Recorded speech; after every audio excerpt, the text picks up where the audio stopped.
હવે જો એમાં હજી આ ગેટના 4 દાખલા સ્વાધ્યાયની અંદર આપ્યા. એ 4 દાખલા તમારે ગણવા હોય તો એક તો ટ્રુથ ટેબલની મદદથી, હમણાં જેમ ઉદાહરણ ગણ્યા ટ્રુથ ટેબલ બનાવીને એ રીતના તમે સોલ્વ કરી શકશો. અથવા ટ્રુથ ટેબલ તમારે ન દોરવું હોય તો એના જે સમીકરણ હોય સમીકરણનું તમે સાદું રૂપ આપી દો તો એ ટૂંકમાં એ દાખલા સોલ્વ થઈ જાય. પણ જો ટ્રુથ ટેબલની મદદથી ન ગણવું હોય અને સાદું રૂપ આપીને તમારે દાખલા ગણવા હોય ને તો અમુક નિયમોની જરૂર પડશે. હવે નિયમો છે આપણી ટેક્સ્ટ બુકમાં ક્યાંય છે નહીં. જોકે રેર કેસની અંદર અમુક બુકોની અંદર ટૂંકમાં નિયમો જોવા મળે છે. એટલે હું જે 4 દાખલા ગણીશ બે રીતના ગણીશ. એક ટ્રુથ ટેબલની મદદથી નહીં ગણીશ કે જે ટેક્સ્ટ બુકની અંદર આપેલું, અને એક સાદું રૂપ આપીને ગણીશ. મારે જ્યારે MCQ સોલ્વ કરવા છે ને, આ તો ટેક્સ્ટ બુકના દાખલા, પણ MCQ જ્યારે સોલ્વ કરવા છે ત્યારે નિયમોની જરૂર પડશે જ. જો નિયમ છે એમાં પેલું છે એ દ મોર્ગનના નિયમ, આવું નામ આપ્યું છે. એક નિયમ આવો કે A + B એનો 12, એટલે A + B એટલે ઓર અને નોટ, બરાબર, એનું સમીકરણ. જો આવું આપ્યું હોય ને તો બે ઉપર તમે અલગ અલગ બાર કરી શકશો. વચ્ચે પ્લસ હોય તો ડોટ કરી નાખો. અને જો A.B એનો બાર આપ્યો હોય અને બે ઉપર તમે અલગ અલગ બાર કરો તો વચ્ચે શું કરી નાખવાનું?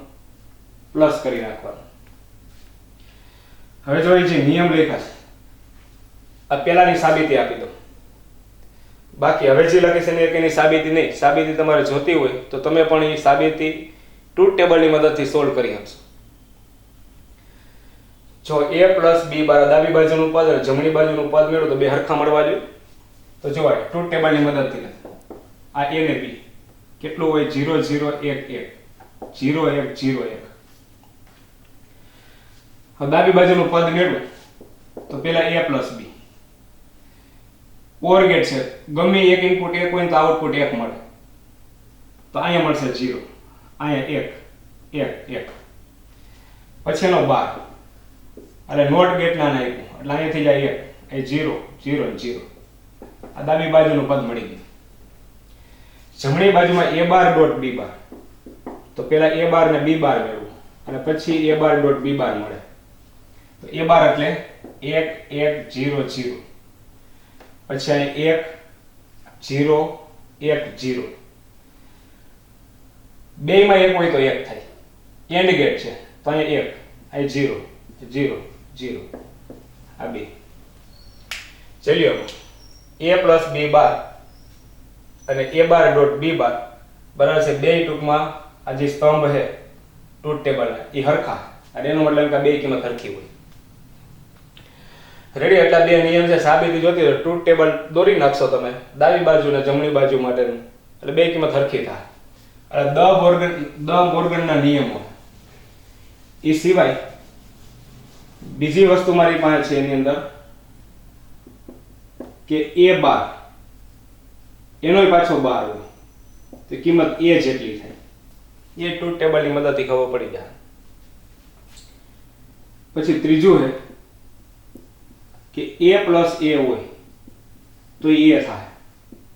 પછી A.A હોય તો A થાય.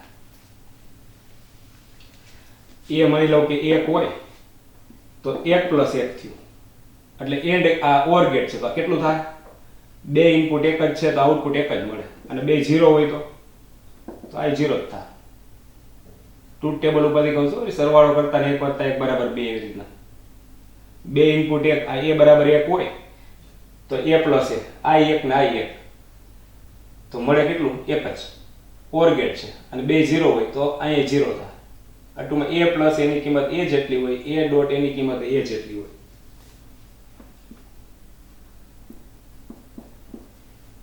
ચોથું એમાં